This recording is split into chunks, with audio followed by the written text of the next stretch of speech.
Good morning student. आज हम पढ़ेंगे प्रत्यय के बारे में।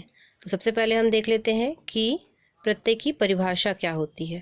सबसे पहले प्रत्यय की परिभाषा ऐसे शब्दांश जो किसी शब्द के पीछे जुड़कर एक नया शब्द बनाते हैं प्रत्यय कहलाते हैं। याद रखिएगा कि जो उपसर्ग होता है वो किसी भी शब्दांश के आगे लगता है और जो प्रत्यय होता है वो किसी भी शब्दांश के पीछे जुड़ता है। यहाँ पर हमेशा ये याद रखना है आपको कि शब्द का प्रयोग नहीं करना है, शब्दांश का प्रयोग करना है। ठीक है, परिभाषा को एक बार और देख लेते हैं। ऐसे शब्दांश जो किसी शब्द के पीछे जुड़कर एक नया शब्द बनाते हैं क्या कहलाते हैं? प्रत्यय कहलाते हैं। प्रत्यय के पीछे लगाया जाने वाला शब्द अर्थपूर्ण होना चाहिए। याद रखिए कि जब भी हम प्रत्यय बनाते हैं या प्रत्यय के लिए कोई भी शब्दांश का इस्तेमाल करते हैं तो वो शब्द जो होगा वो क्या होगा? अर्थपूर्ण होना चाहिए। कोई भी शब्द नहीं है कि हमने कोई भी शब्द या कोई भी शब्दांश उठाया और क्या किया, उसको प्रत्यय में लगा दिया। ठीक है, तो क्लियर हो गया कि ऐसे शब्दांश जो किसी शब्द के पीछे जुड़ते हैं एक नया शब्द बनाते हैं क्या कहलाते हैं? प्रत्यय कहलाते हैं। और जो भी शब्द आप इस्तेमाल करेंगे, जो भी शब्द आप लगाएंगे वो क्या होने चाहिए? अर्थपूर्ण होने चाहिए। ठीक है, तो प्रत्यय शब्द प्लस प्रत्यय बराबर नया शब्द, ये एक शॉर्ट फॉर्म हो सकता है परिभाषा का कि शब्द जुड़ता है, शब्दांश जुड़ता है, प्लस प्रत्यय जुड़ता है पीछे शब्द के और एक नए शब्द का निर्माण होता है। उदाहरण की बात करें तो सबसे पहले उदाहरण आप देख रहे हैं यहाँ पर लिखा है वान। ठीक है, तो वान एक प्रत्यय है जिसे हम बल के पीछे या अंत में जोड़ेंगे तो बलवान शब्द बनेगा। फिर से देखिए, वान एक प्रत्यय है जिसे हम बल के पीछे या अंत में जोड़ेंगे तो बलवान शब्द बनेगा। ठीक है, तो कैसे बनाया हमने इसको? बल प्लस वान बराबर बलवान। ठीक, तो ये तो एक ही उदाहरण हुआ वान के। इसी प्रकार आपको 5-5 शब्द बनाने हैं।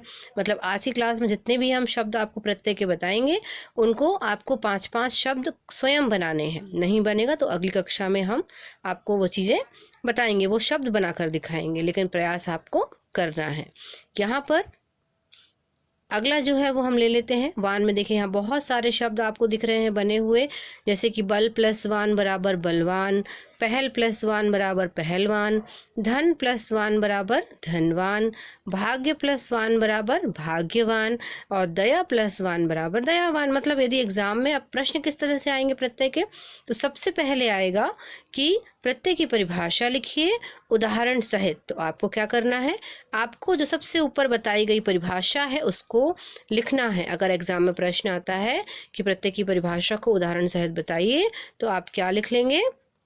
जो परिभाषा भी हमने बताई है वो आप लिखेंगे। इसके बाद अगर एग्जाम में आता है प्रश्न कि कोई भी एक शब्दांश, एक शब्द आपको दे दिया जाएगा कि आप उसके शब्द बनाइए, जैसे वान ही दे दिया यहाँ पर, तो जैसे वान दे दिया कि वान शब्द से वान शब्दांश से क्या बनाना है?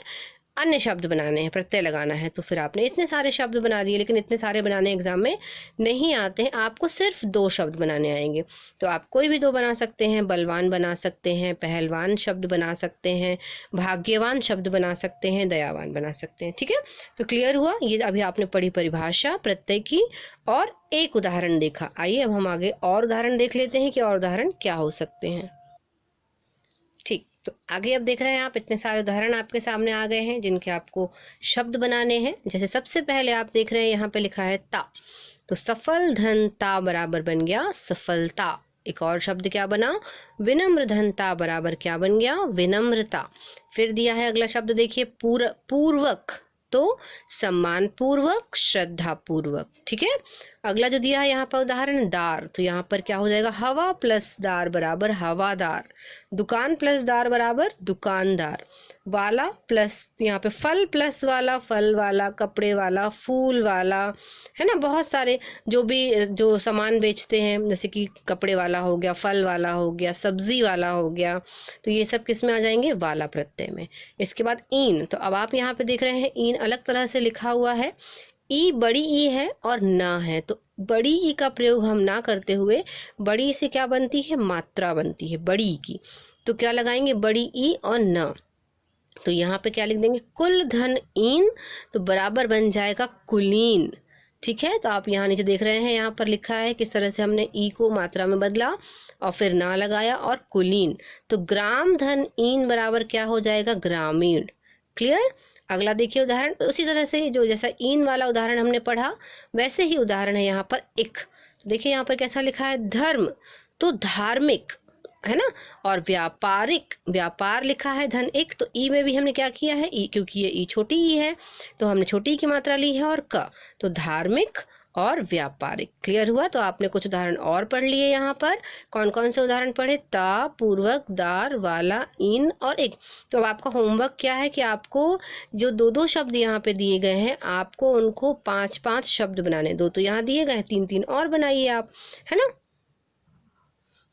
कुछ और भी उदाहरण दिख रहे हैं यहाँ पर, आप लिखा हुआ है सामने त्वा, तो घनत्व और ममत्व क्या हो जाएगा, घनत्व और ममत्व। इसके बाद रा, तो दुखड़ा और मुखड़ा शब्द बन जाएंगे। फिर है आवट, तो मिलावट और लिखावट हो सकता है। आहट तो क्या हो सकता है, घबराहट, चिल्लाहट। फिर दाई तो आनंददाई, सुखदाई, है ना। आई तो पढ़ धन आई पढ़ाई, लिख धन आई लिखाई। और यहाँ पे एक और शब्द क्या दिया है, ई, जैसे हमने एक और इन वहां पढ़ा था उसी प्रकार से यहाँ पे दिया गया है ई, तो हमने यहाँ क्या बनाया, राष्ट्रीय। देख रहे हैं आप, बड़ी की मात्रा लग गई है, और या और भारतीय। ठीक है, तो आज की क्लास में आपने क्या पढ़ा, आपने प्रत्यय के बारे में पढ़ा। सबसे पहले आपने पढ़ा प्रत्यय की परिभाषा, किसी भी शब्दांश के पीछे या अंत में जब शब्द जोड़े जाते हैं तो क्या बनता है, प्रत्यय बनता है। ठीक है, तो याद रखिएगा, उपसर्ग हमेशा आगे लगता है और प्रत्यय हमेशा किसी भी ऐसे शब्दांश जो किसी शब्द के कहाँ लगते हैं, पीछे लगते हैं।